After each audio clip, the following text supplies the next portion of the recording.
We have a very big crowd, so it's going to be a lot of fun. And we're sort of celebrating like the biggest bill of its kind ever signed.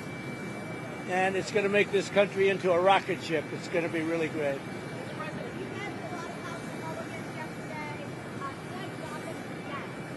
I think when you go over the bill, it was very easy to get him to a yes. You know, we went over that bill, and point after point, biggest tax cut in history, great for security, great on the southern border, immigration is covered. We covered just about everything.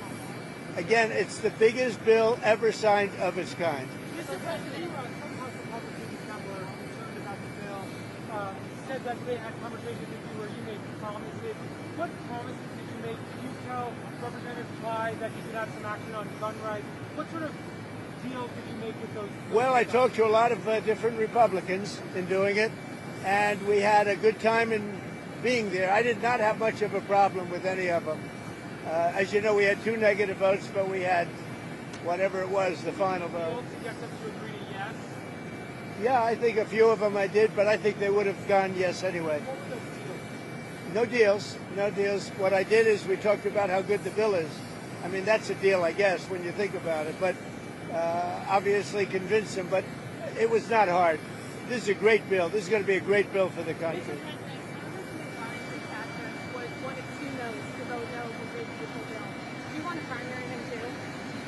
Well, I was disappointed that he did that. There were 2 of them that voted no, so I was disappointed that he voted no. We had a call. It was a pretty long call. We talked about a lot of things, including Iran, and we also talked about, as you know, the war with Ukraine, and I'm not happy about that. I'm not happy about that. No, I didn't make any progress with them today at all. I think we're going to get great growth. I think we'll have growth at record numbers.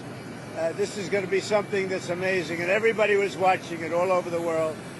And I want to congratulate the Speaker and Tom Emmer and Steve Scalise and everybody else. I mean, they worked so hard, so hard. This has really been going on for over a year, if you think about it. I think, to be exact, about 14 months.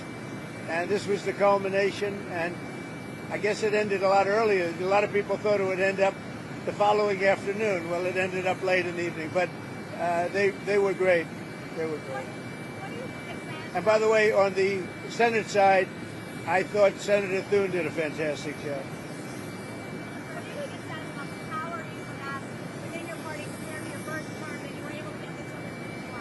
I think I have more power now. I do. You know, I could say, oh, gee, I don't know.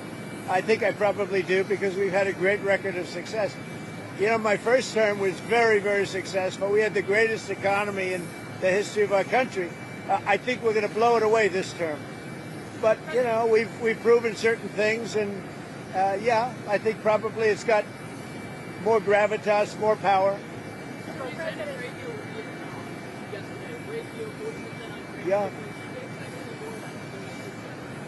So we have a couple of other deals, but my inclination is to send a letter out and saying what tariff they're going to be paying. It's just much easier. We have, far more than 170 countries. And how many deals can you make?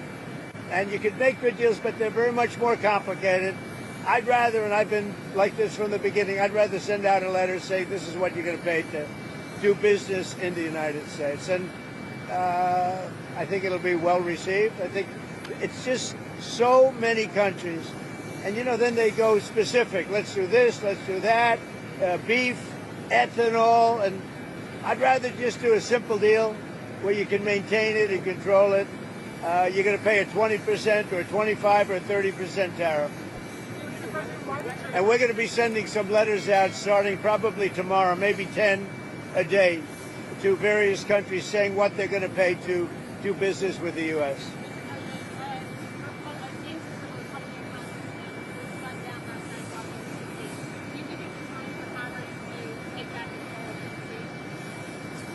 I think that D.C. has to become a very safe place, and we're not going to let anything bad happen to D.C. That's our beautiful D.C., and we're not going to let anything bad, and we'll have something to say about it next week. President, why did you hold that? Why did you pause weapons shipments to Ukraine? Why did you pause weapons shipments? We haven't. We're giving weapons, but we've given so many weapons. But we are giving weapons, and we're working with them and trying to help them. But we haven't. You know, Biden emptied out our whole country giving them weapons, and we have to make sure that we have enough for ourselves. Who are you with? Oh, no wonder. Go ahead.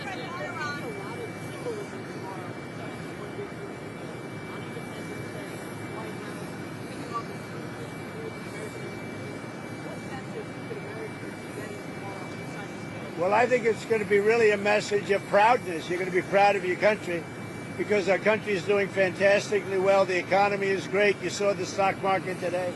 We're setting records, and in every aspect of our country, we're doing well, despite the fact that we inherited millions of people that shouldn't have been here.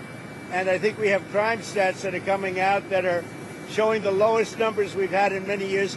And that also despite the fact that a lot of people are here that shouldn't have been let into our country. So they're going to be very proud tomorrow. So we're signing at about 5 o'clock. And at about 5 o'clock, we're going to have B-2s and F-22s and F-35s flying right over the White House.